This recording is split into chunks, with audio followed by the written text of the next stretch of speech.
Bismillahirrahmanirrahim. Pembahasan kita kali ini adalah membahas tentang pertanyaan yang diajukan. Pertanyaan tersebut terkait dengan kalimat mabni, yaitu seperti lafaz nasoro, kemudian berubah menjadi nasoru. Begitu juga dengan hak bomer, yaitu lafaz bihi atau minhu atau alaihi. Pertanyaannya adalah, lafaz-lafaz ini adalah merupakan kalimat mabni. Jikalau ini disebut dengan kalimat mabni, kenapa masih mengalami perubahan? Seperti lafaz nasoro ini disebut dengan fi'il mabni. Jikalau disebut dengan fi'il mabni, seharusnya tidak mengalami perubahan di akhirnya. Lalu kenapa lafaz nasoro ini dapat berubah menjadi nasoru? Begitu juga dengan hak bomer yang ada kalanya dibaca kasroh seperti lafaz bihi, kemudian ada kalanya juga berubah menjadi dhammah minhu, selanjutnya ada kalanya juga dibaca alaihi. Seharusnya kalau disebut dengan mabni, maka tidak akan mengalami perubahan pada huruf yang ada di akhir kalimatnya. Lalu kenapa di sini mengalami perubahan? Untuk menjawab pertanyaan-pertanyaan ini, maka kita harus tahu terlebih dahulu apa yang disebut dengan kalimat mu'rab dan apa pula yang disebut dengan kalimat mabni. Jikalau kita sudah mengetahui dan memahami maksud daripada kedua kalimat ini, maka tentu kita akan mampu menjawab pertanyaan-pertanyaan yang diajukan tersebut. Kita mulai dari yang pertama, kalimat mu'rab. Kalimat mu'rab ini adalah kalimat yang keadaan huruf akhirnya ini dapat mengalami perubahan. Dan perubahan tersebut terjadi disebabkan oleh amil yang bermacam-macam yang memerintah kepada kalimat tersebut. Selanjutnya, untuk kalimat mabni ini adalah kalimat yang keadaan huruf akhirnya tidak mengalami perubahan, sekalipun kalimat tersebut dimasukin oleh berbagai macam amil. Jadi kata kuncinya adalah perubahan yang terjadi di akhir kalimat itu disebabkan oleh amil yang masuk yang memerintah kepada lafaz tersebut. Kita perhatikan lafaz nasoro. Nasoro ini adalah fi'il madi. Sekalipun nasoro ini dimasukin oleh berbagai macam amil nasab ataupun amil jazm, keadaan huruf akhir pada lafaz nasoro ini tidak akan mengalami perubahan. Kita ambil contoh seperti lafaz a'jabani an nasara Muhammadun. A'jaba membuat kagum, ni kepadaku, an nasara apa telah menolong, Muhammadun siapa Muhammad. Menolongnya Muhammad itu membuatku kagum. Di sini kita perhatikan lafaz nasara.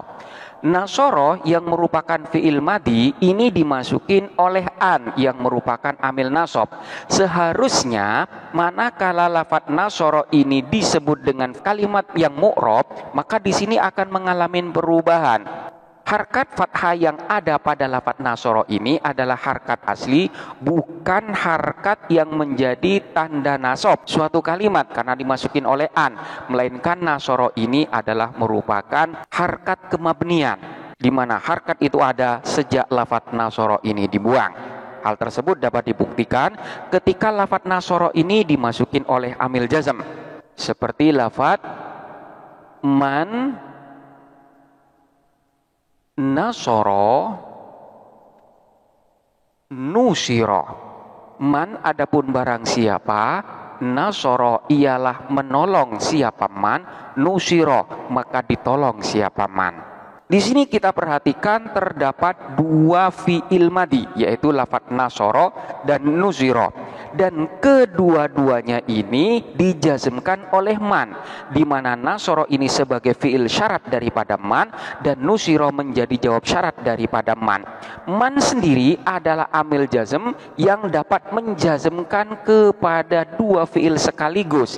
Jadi posisi daripada lafadz nasoro dan nusiro ini semuanya dalam keadaan jazm.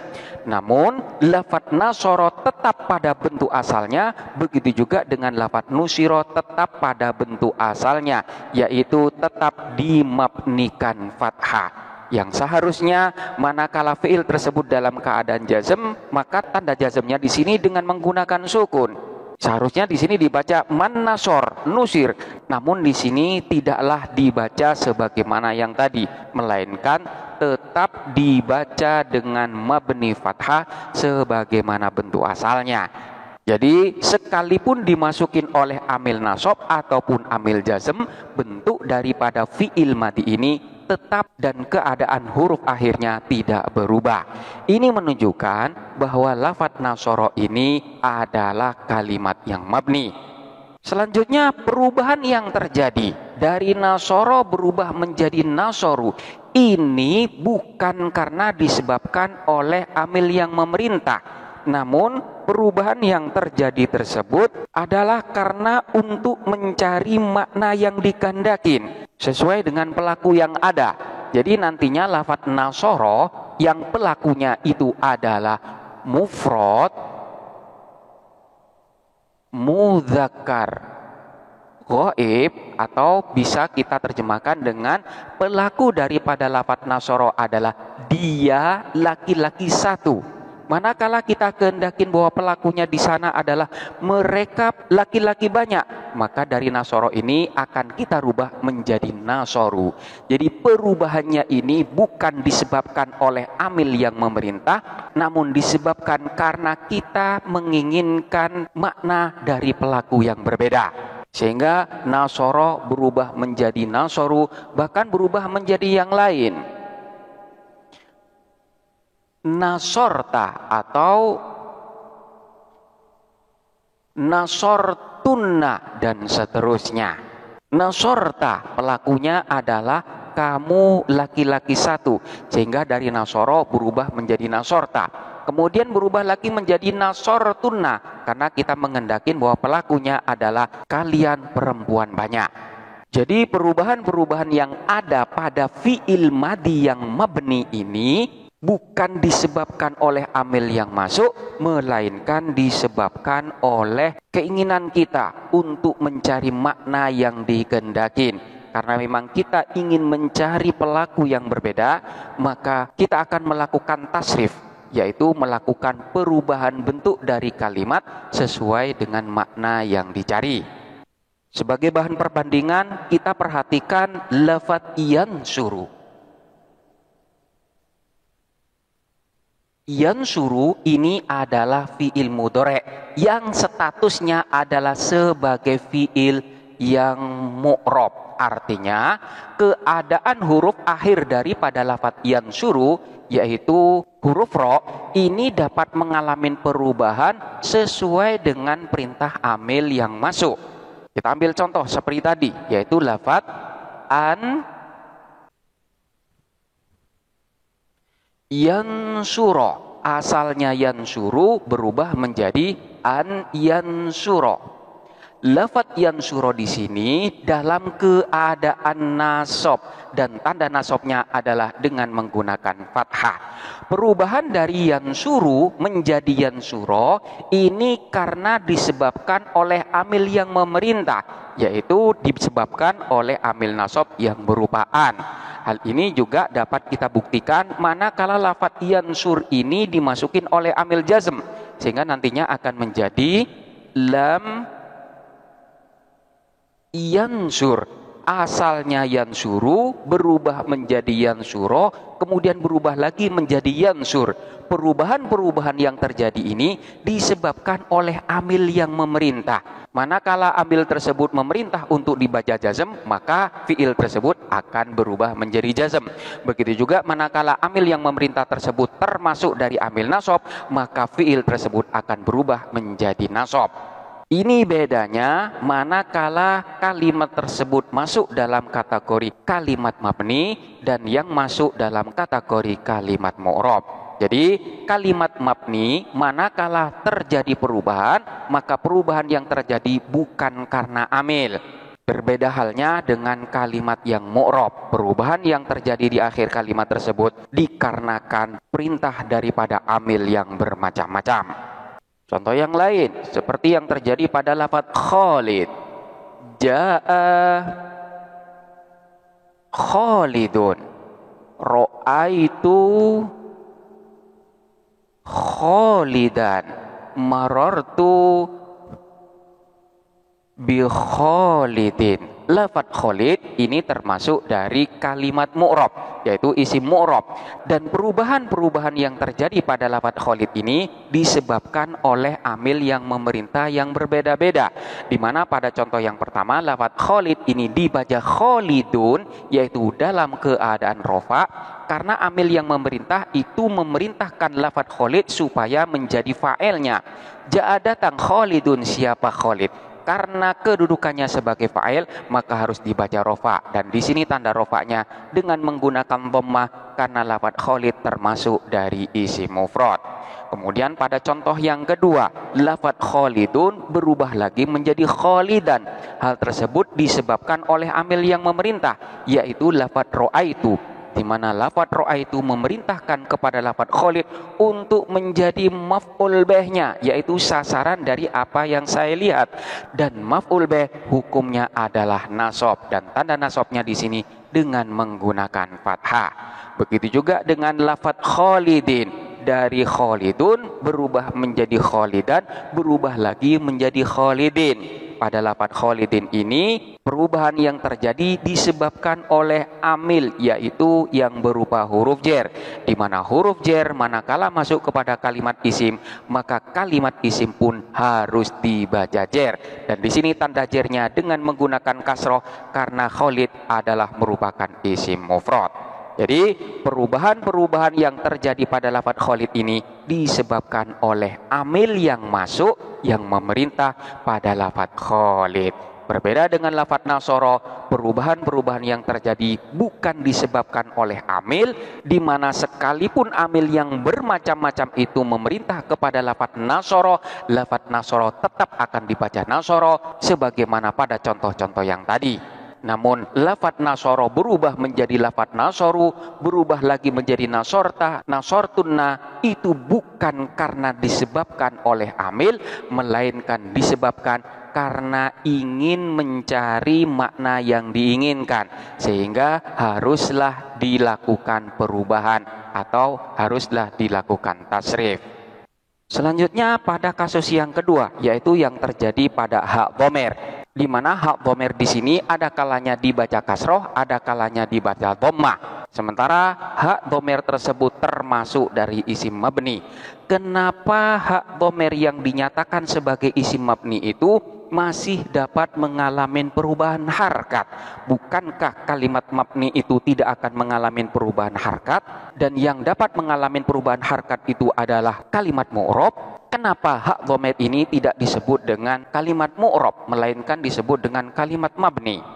Perubahan harkat yang terjadi pada hak dhamir ini tidak disebabkan oleh amil, sama dengan yang terjadi pada lafaz nasoro. Nasoro berubah menjadi nasoru bukan disebabkan oleh amil. Begitu juga dengan hak dhamir. Bahkan bisa kita lihat pada contoh bihi, minhu, alaihi, hak dhamir ini sama-sama dimasukin oleh huruf jer. Bihi dimasukin oleh huruf jer bi, minhu dimasukin oleh huruf jer min, dan alaihi dimasukin oleh huruf jer ala. Seharusnya manakala kalimat tersebut adalah kalimat mu'rab, maka ketika dimasukin oleh huruf jer, minhu ini tidak akan dibaca minhu, melainkan akan dibaca minhi. Lalu kenapa di sini tetap dibaca minhu? Ini menunjukkan bahwa hak dhamir ini bukanlah kalimat yang mu'rab, melainkan kalimat yang mabni, di mana perubahan harkat yang ada bukan disebabkan oleh amil yang memerintah kepadanya. Perubahan ini terjadi dikarenakan terdapat kaidah yang menyatakan bahwa manakala hak bomer ini terletak setelahnya harkat kasro atau terletak setelahnya ya sukun, maka hak bomer itu nantinya akan diberi harkat kasro, yaitu dibacahi. Namun manakala hak bomer ini tidak terletak setelahnya harkat kasroh dan tidak terletak setelahnya ya sukun, jadi terletak selain kasroh atau ya sukun, maka hak bomer ini nantinya akan diberi harkat bomma, sehingga nanti akan dibaca hu. Sebagaimana kita lihat pada contoh ini, bihi. Kenapa hak bomer di sini diberi harkat kasroh? Karena hak bomer ini terletak setelahnya harkat kasroh, sehingga ini dibaca kasroh, bihi. Kemudian minhu. Kenapa diberi harkat bomma? Karena hak bomer ini tidak terletak setelahnya harkat kasroh dan juga tidak terletak setelahnya ya sukun, sehingga di sini diberi harkat bomma. Selanjutnya pada lafadz alaihi, kenapa diberi harkat kasroh? Karena hak bomer ini terletak setelahnya ya sukun. Jadi perubahan-perubahan yang terjadi bukan karena amil yang memerintah, melainkan karena kondisi dan posisi daripada hak bomer tersebut, sebagaimana yang telah dinyatakan dalam kaidah ini. Contoh yang lain, seperti lafadz hadza kitabuhu. Di sini kita perhatikan hak bomernya diberi harkat dhammah. Kenapa? Karena hak bomer di sini tidak terletak setelahnya harkat kasroh dan juga tidak terletak setelahnya ya sukun, sehingga hak ini dibaca dhammah. Selanjutnya kita ambil contoh yang lain, seperti lafadz min kitabihi. Kenapa hak bomer di sini diberi harkat kasroh? Karena hak bomer ini terletak setelahnya harkat kasroh, sehingga ini diberi harkat kasroh. Min kitabihi hadza kitabuhu. Jadi sekali lagi perubahan yang terjadi pada hak bomer bukan disebabkan oleh amil, melainkan disebabkan oleh kondisi dan posisi hak bomer tersebut. Kesimpulan, untuk kalimat mu'rab ini adalah kalimat yang keadaan huruf akhirnya dapat mengalami perubahan dan perubahan tersebut disebabkan oleh amil. Sementara untuk kalimat mabni ini keadaan huruf akhirnya ini tetap, sekalipun dimasukin oleh bermacam-macam amil, bentuknya tetap dan tidak mengalami perubahan, sekalipun amil yang memasukinya bermacam-macam. Perubahan yang terjadi pada kalimat mabni tidak disebabkan oleh amil, melainkan disebabkan karena kebutuhan untuk mencari makna yang diinginkan. Seperti lafadz nasoro akan berubah menjadi nasoru manakala makna yang diinginkan juga berbeda. Beda halnya dengan lafadz zaidun yang akan berubah menjadi zaidan dan akan berubah lagi menjadi zaidin, di mana perubahan-perubahan yang terjadi ini disebabkan oleh amil yang memerintah yang berbeda-beda. Demikianlah penjelasan tentang pertanyaan-pertanyaan yang diajukan tersebut. Selanjutnya silakan dipelajari dengan seksama dan sampai jumpa pada pembahasan berikutnya.